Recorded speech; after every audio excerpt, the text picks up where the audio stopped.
Hello from my car. We're on a road trip, guys. This is going to be so fun. And also, the trip is already started. I went to Syracuse University. I was a guest lecturer there yesterday. And I also did like student critiques and a little hand lettering workshop.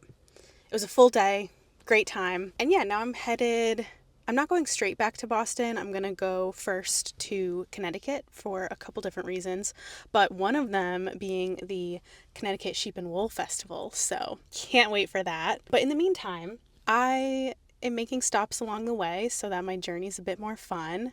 And I found a really good looking thrift store. I haven't been inside yet, so I cannot confirm yet. Welcome to this video. Let's have some fun. Let's go peruse. Also, after this, I'm going to do this first, and then the second thing I found was Udica creative reuse. So like a secondhand art supply store, and I am super excited for that as well. It's just after 10 a.m. now, so like this thrift store just opened at 10, and then the creative reuse store opens at 11. So I will head there after. Let's go check out this thrift store.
Hello, I may or may not have recorded this many times already because I keep messing up. Maybe I'm in the Berkshires now, so Western Massachusetts, beautiful area. I love being in this area. I stopped for some coffee, iced Americano at number 6 Depot, and also right here is the Shaker Mill Books, and wow, it was incredible. I have a little bit of a haul for you.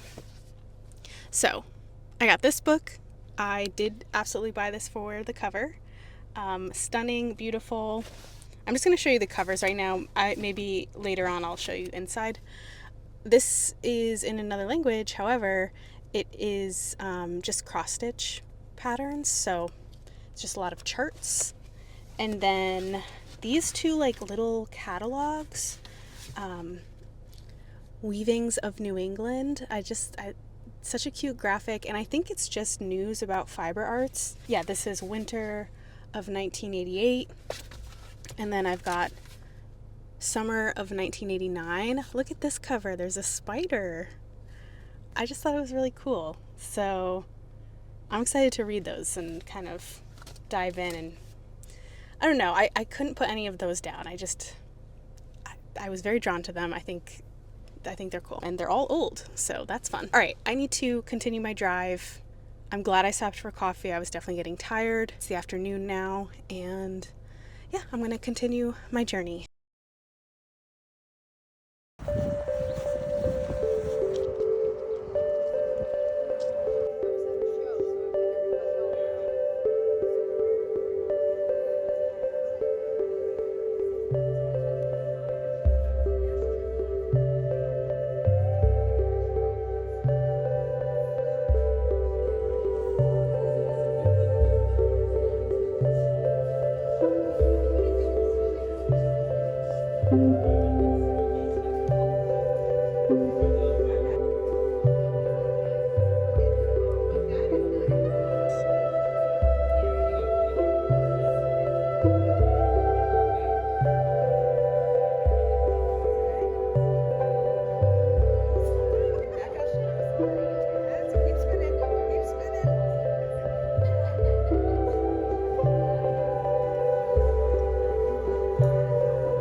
Hello, we are back in the studio. I've been home this whole week, but yeah, it was such a lovely weekend trip, and I kind of wanted to just take a moment to go over the things I got, do a little show and tell, if you will. Okay, we can start with the books. So this one is, well, wait, it's not cross stitch. It has a specific name. Taffel? I guess I'm not sure, but to me this looks like cross stitch or can easily be applied to cross stitch. If you know, comment below if you're familiar with this type of embroidery. There are pictures in the front that look like it was for, decorating tablecloths, napkins, like very much home decor, very elaborate home decor.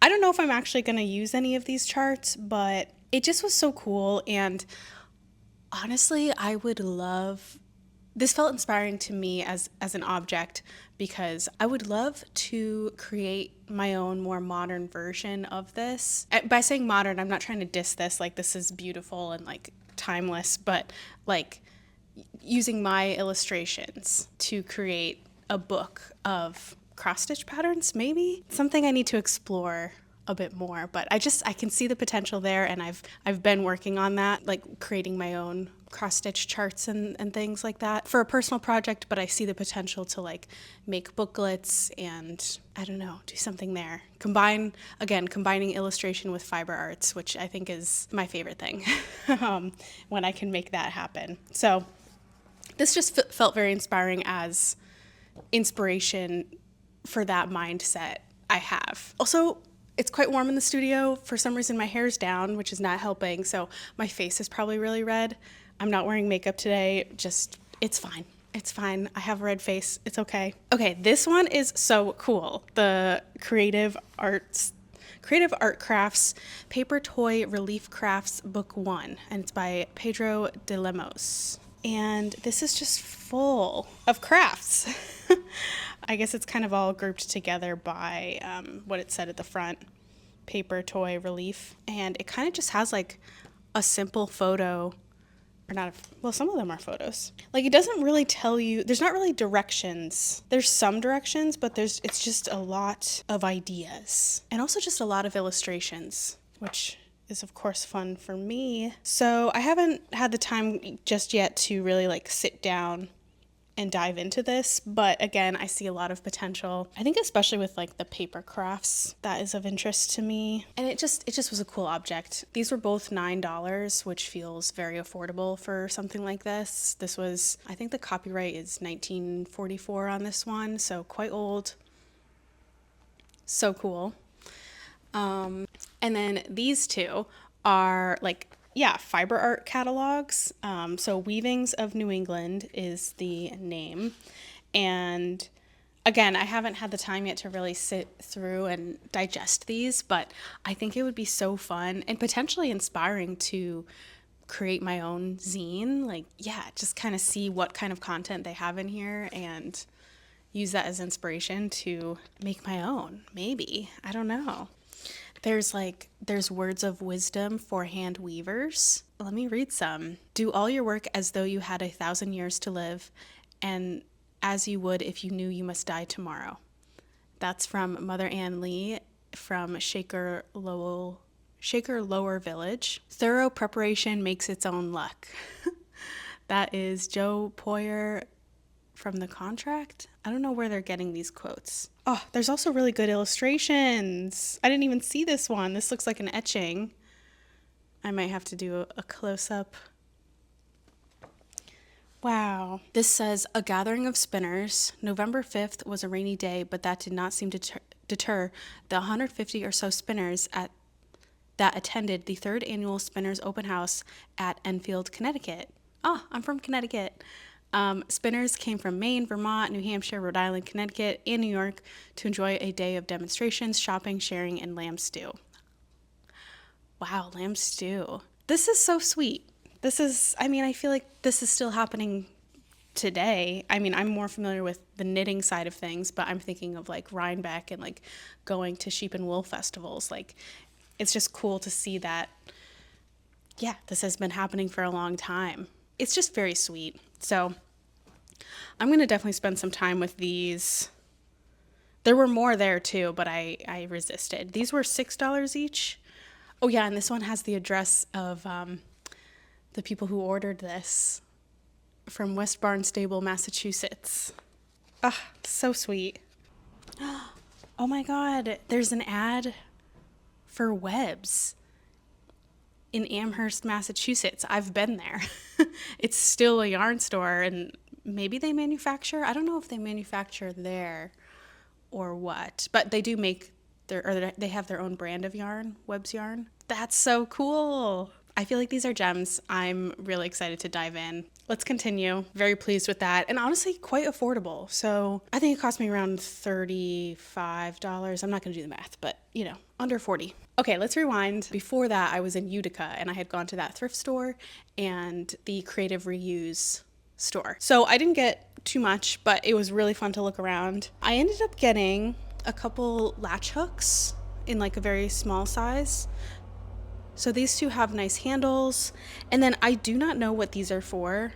They're like double-ended latch hooks. If you know what these are for, please let me know. But I figured this would be an incredible little tool to put in my project bags. So the reason I have these little latch hooks is because my friend Annie told me that they are a very useful way to weave in your ends, especially if you only have a little bit of yarn left to weave in. So you don't have to like try to turn the needle and like weave it through. You need a decent amount of yarn to be able to do that. So instead you can just use a little latch hook and pull the yarn through instead of, I guess, pushing it through. So yeah, I'm excited to try that. I got 2 of each. I maybe will give some to friends. We shall see how generous I am.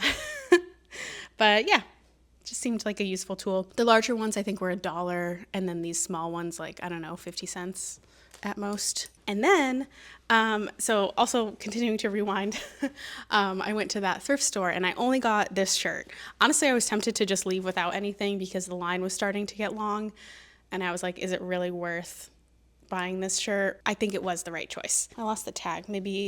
I think it was like $6 or something. What caught my eye was the neckline. I just like that this is like a very deep, like ruffle collar neckline. It makes me think of the brand Doan, potentially even like Ghani vibes, depending how you style it. So I saw the potential with that. It also is a nice cut, like it's cropped, so it fits really well on me. But I knew it was going to be a project because the buttons that were on it honestly were a bad design choice. The buttons just didn't make sense, and it was missing a ton of buttons because clearly they are too big for the button holes, so they kept popping off, and I assume that's why the person donated this. But I also really didn't like the original buttons. They're like rhinestones and a pearl, and they're too much for me. If that's your style, that's fine, but not for me. So I took off the remaining buttons and put on new ones. By new, I mean also old. I got these buttons at Broomfield last year. I don't know how old these buttons are, but they're not new. So it's kind of nice to finally have a purpose for them, and they fit much better. They're not going to pop off, but they're also not too small. So I think it's good. And I like the little bit of contrast with these buttons against the white. We'll see if I wear this and if I style it, but I think it's cool. It fits me well. So now I just have to wear it and style it. Just have a couple more things I want to talk about. So I was very well behaved at the Connecticut Sheep and Wool Festival. I met up with my friend there and had a lovely time. Checked out all the vendors. There was sheep shearing. There was like sheep herding demos with the dogs and like food vendors, things like that. I didn't go to this festival with any idea of what I would want to make. I honestly have a decent amount of yarn right now, so I'm not feeling that need to buy more. Like I'm pretty good right now. I have a lot of projects I want to make, so I was well behaved. There was one skein that I do regret not buying, which I probably already shared. So the things I did get, I assume this was like a husband and wife team, and they definitely had like the quirkiest booth there. It was just like a lot of handmade objects, clay, weaving, dolls or something related to dolls. And then the guy was like, he was playing music with like a banjo or guitar, I forget. Again, I'm sure I already shared a clip of this, but like he was able to play music and then have it connected with strings to like a puppet, and then the puppet was dancing. It was chaotic. I've never seen anything like it, but so fun. I love that. So I bought this teeny tiny vase from them. I actually bought 3 because it was like 3 for $20. The other 2 I'm giving to friends, but this one I kept for myself. And there's just like a little sheep jumping on it, and it just says sheep fluff. I had to get it. It's like so like strange and endearing, and I love it. I love it so much. So excited about that. That's all I got. It was a fun time. Also, though, I do still have a teeny tiny bit of yarn here. So I met up with my friend Brooke at this festival, and then later on, she had told me that she had like taken a spinning class back in Alaska. Like she's moved around a bit, and she had a little bit of yarn, but she's not a knitter. So I was like, oh, I'll knit something for you with this yarn and give it back.